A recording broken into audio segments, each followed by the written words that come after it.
Angry protesters have been marching outside the Japanese embassy in Beijing as a bitter row between China and Japan over a group of disputed islands continues to flare.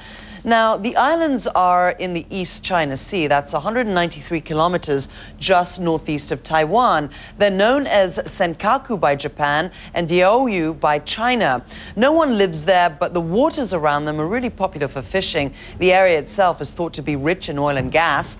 After World War II, the U.S. took control of the 5 islands, but then they were given to Japan back in 1972 as part of a treaty. But China is saying that it's owned the land for hundreds of years, and it wants Japan to give them back. Well, today is a particularly sensitive day for the Chinese. September 18th is the anniversary of an incident in 1931, which led to Japan invading northeastern China. As emotions run high and anti-Japanese protests continue, a number of Japanese companies say they are temporarily suspending their operations in China.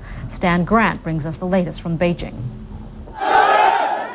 Walking along here with the protesters outside the Japanese embassy, there are thousands of people here on the streets. Very strong police contingent if you just look over here as well. And if you see over here, some of the barricades are up and they are blocking entrance to the embassy itself, trying to stop even more people coming through. Of course, protests like this in China are normally shut down the moment they begin. They don't like public displays of anger. But this is a very different issue. This is an issue involving Japan, a strong sense of nationalism. We're just being stopped here now. Here is not a press Sorry, area. excuse me? Here is not a press area. Okay, So your okay. behavior is... Thank you, sir. Thank you, sir. We're being moved. People are carrying banners, they're carrying slogans. We've seen pictures of Mao Zedong being carried and being held aloft, and we're just being moved out of here now.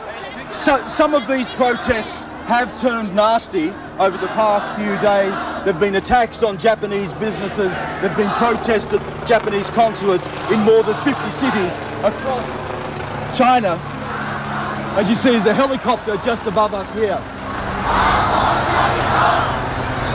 What's that? Because you don't like North Korea, we don't like Japan. Why don't you like Japan? Why don't you like North Korea? But why?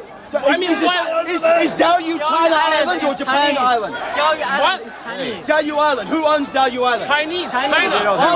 Would you fight for Diaoyu Island? Definitely. Would you fight for Hawaii? Would you fight for Hawaii?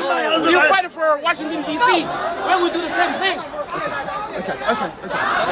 And the concern amongst officials is that these protests could get out of hand. They've already warned people that they must protest calmly, they must protest lawfully. But there is no doubt that this issue over the islands, an issue that involves history, an issue that involves age-old enmity between Japan and China, and an issue very much about the rich resources that lie underneath the islands themselves, have certainly sparked widespread anger and the type of nationalism that we're seeing on the streets here today. Stan Grant reporting. Joining us live in Tokyo is CNN's Alex Zolbert. Alex, how much more is this going to escalate?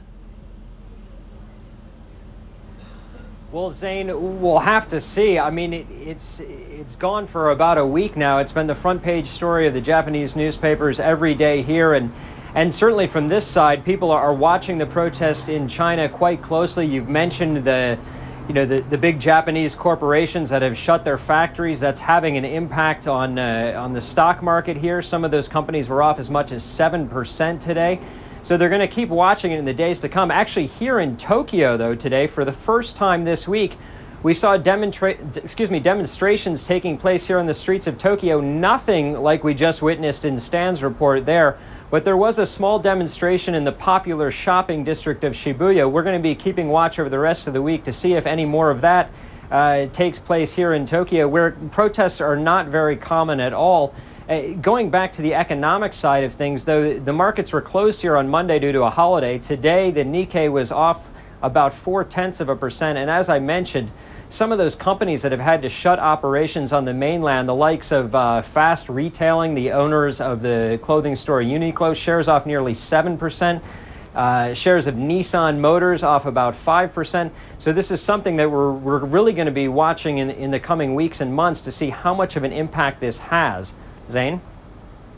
Is anyone talking to each other to try to resolve this?